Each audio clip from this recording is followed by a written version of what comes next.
Before he gets into the ring, we're going to have an interview with the Unified World Heavyweight Champion, Jeff Jarrett. He's supposed to be out here right now. I told you, Lance Russell, this is not right.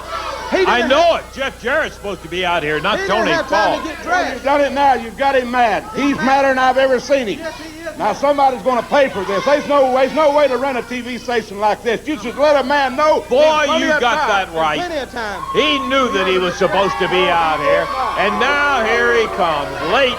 At least he's out here. Jeff, I want to tell you, you come out here and complaining about not wrestling in the ring in there. You got an obligation. Then you get out here and you get involved in beating Jesse James Armstrong. The attitude has sure changed, Jeff. That's all I can say. Lance, let's get something straight right off the bat. I don't know who you think you are. Just because you've been around here 50-some years, just because at one time you were the most well-respected announcer in the world, and just because whoever's running this company thinks you're the greatest thing since sliced bread, that doesn't mean you can come out here and put your opinions on everybody. Everybody knows you're biased, you're prejudiced. And Lance, let's get it straight and through your pea-brain head. You are just an announcer, so you just stand there and be an announcer, all right? Well, you're supposed to be a champion. No, let's get it. Exactly. Nobody around here, speaking of world champions, nobody around here knows how to treat a world champion. You don't have to say it. Hold on, Frank, shut up. You don't have to say it. The people don't have to say it. I don't even have to say it. The belt speaks for itself. I am the greatest wrestler in the world today. I deserve to be treated with respect. I demand to be treated with respect, and that's exactly what's going to happen. Yeah, I get here this morning, and they're trying to play a big power play on Double J, trying to make me wrestle. Well, I'm going to wrestle, but Armstrong already found out what happens when somebody tries to pull a power play on Double J, and whoever I wrestle is going to find out. But now let's get down to business. Jesse James Armstrong, let's get down to business. I am sick and tired of you.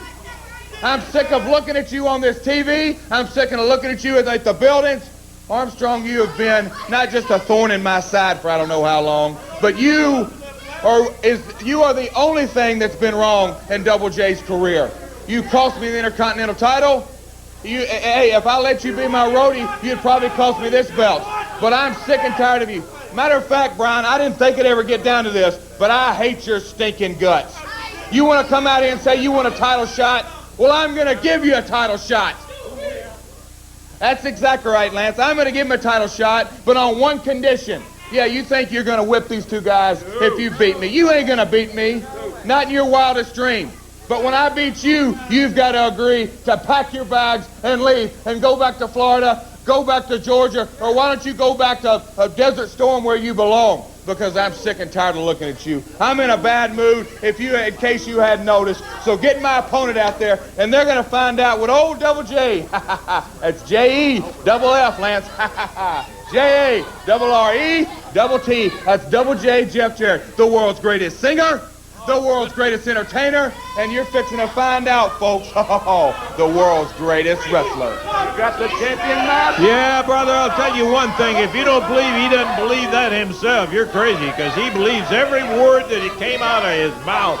He's up in the ring. Let's go to Corey for we don't have time, my lad. Charlie Laird is the opponent. And immediately Double J, Jeff Jarrett, gets a hold to him and tear it over to you guys. All right, thanks, Corey. Yeah, protect yourself, get out of there. Jarrett has said he's in a bad mood here today. He's in a bad mood because he's trying to run everything. Well, he can say whatever he wants to say, but that's not the way it works. He was signed in a match. He signed the contract. He's supposed to show up and wrestle. And he can send Tony Falk and Frank Morrell out here and complaining and crying all he wants to. Boy, he was showing no mercy to his opponent in there, though. He's got him in the figure four leg lock, punishing home. He gives up. Jeff Jarrett putting the heat on. He gives up. Bruno, the referee's checking. He calls for the bell. Now, apparently, this one is going to be a submission.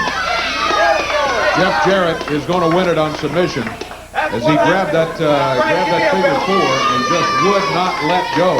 I'm not teaching for a You don't need to do that to prove yourself a man. You get in there with Charlie Laird.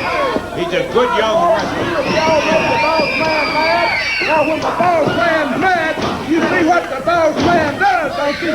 Now, that guy is getting a whipping like he should have got years ago.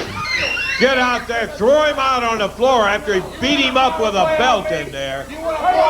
That's the kind of thing power play. We're just trying to get you to respect what you are. And that is a champion instead of acting like a spoiled kid. Oh, come on. Come on, Jeff. Boy, I gotta tell you one thing. A long way from what he was. Thank you. Come on, Rick. Y'all like him?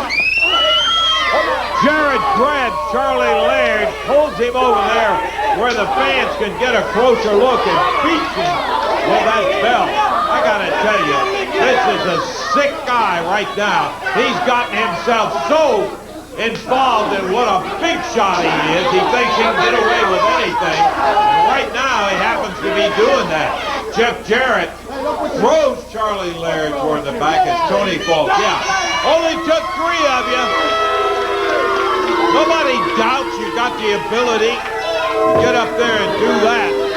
Randy Hale's trying to get him out of the entire area, but Jeff Jarrett heads to the ring, and he does the strut. The crowd, you can tell how they feel about the whole thing. I'm your champion. He's the champion, and he can do anything he wants to, he thinks. And the display that he has just put on here is There's no respect with that kind of an attitude. Yeah, it's not the kind of champion you want to see. That's not the attitude the champion should portray.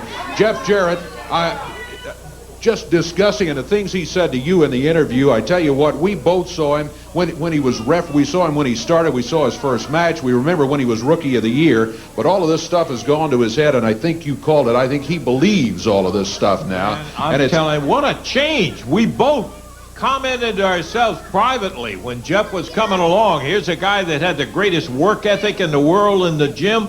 Went in there, did it all, did what it takes to get up to where he would be of championship caliber, but never in the wildest dream did I ever think that I would see an attitude change the way he has had. Not only does it make me angry, it's just very disappointing to see that happen. I gotta tell you what, I just hope something comes along and straightens his act out, where he stops believing all of this stuff that comes out about the world's greatest this and that. Nobody doubts the guy's talent. Well, when you come out and flaunt it and do things like that, it is absolutely just too much. It makes me ashamed to have said the things that we've said good about him in the past. He's just negated all of that.